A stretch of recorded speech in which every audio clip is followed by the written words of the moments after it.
Welcome everybody, this is RetroPython with another LaunchBox news video. LaunchBox just dropped version 13.27, and this one's a big one. We're talking major upgrades to RetroAchievements, a completely overhauled save management system, and a bunch of improvements that make everything feel faster and more polished. So instead of just reading a changelog, let's break down what actually matters. Let's start with the biggest feature in the update, and that's the massive expansion to RetroAchievements support. This isn't just a small tweak in the background. LaunchBox now includes richer achievement integration throughout the platform, including playtime commitment with time to beat and time to master stats, giving you a quick idea of whether a game is a light achievement or something better saved for a rainy weekend. RetroAchievements profile pages have also been revamped to load much faster while showing more useful information. LaunchBox now supports configurable RetroAchievement stats as well, so you're no longer limited to displaying only hardcore points. Choose the stat that you want LaunchBox to show and make the experience fit the way you play. It also improves Dolphin integration and now supports RetroAchievements for WiiWare titles as well. In Big Box, achievements feel much more integrated into the overall experience. And you can now even filter achievements directly in Big Box and pause screens, making it easier to focus on the games and challenges you actually care about. This is one of those updates where RetroAchievements stops feeling like a separate add-on and starts feeling like a core part of the LaunchBox ecosystem. The other major feature in this release, and honestly one of the most underrated upgrades here, is the huge overhaul to save management.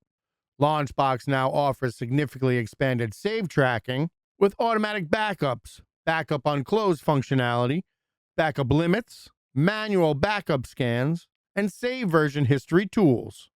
Support has also been expanded for Dolphin and PCSX2.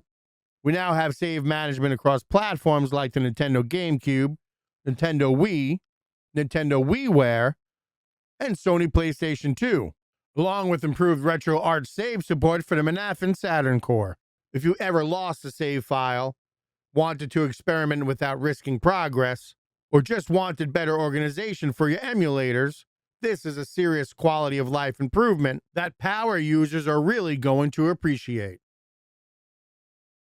Setup and importing also received a lot of attention in this update. The Welcome Wizard import experience has been completely overhauled. New support for media download limits and persistent image download queues, giving users more control over how media is downloaded during setup. There's also stage progress indicators, clearer status messaging, improved retry handling, and much better visibility into what LaunchBox is actually doing during first-time imports. Xbox 360 imports have also been improved with support for default XEX and games on demand formats, making it easier to manage those Xbox 360 libraries. Beyond the major features, this release includes a ton of improvements to performance and overall usability. Related games and game details now perform better by deferring expensive loading tasks until they're actually needed, which helps keep browsing smooth even in larger collections. LaunchBox also improves performance for 3D model viewing, carousel browsing, and media-heavy layouts, making big box and media navigation feel noticeably smoother overall. Full-screen image viewing has been upgraded with pixel-perfect integer scaling, image detail labels, and better full-screen monitor behavior. There are also a lot of smaller quality-of-life additions throughout the platform. Big box hybrid views now have dedicated search behavior that keeps searches scoped to your current platform or playlist instead of kicking you out to a global search every time. LaunchBox now includes video playback controls for better in-app media viewing, and the Manage Emulators section now has an Open Emulator Contacts menu option so you can quickly launch an emulator directly from the list. ROM prioritization during imports has also been improved with a smarter ranking pipeline that better determines the ideal default ROM when multiple versions of the same game are found.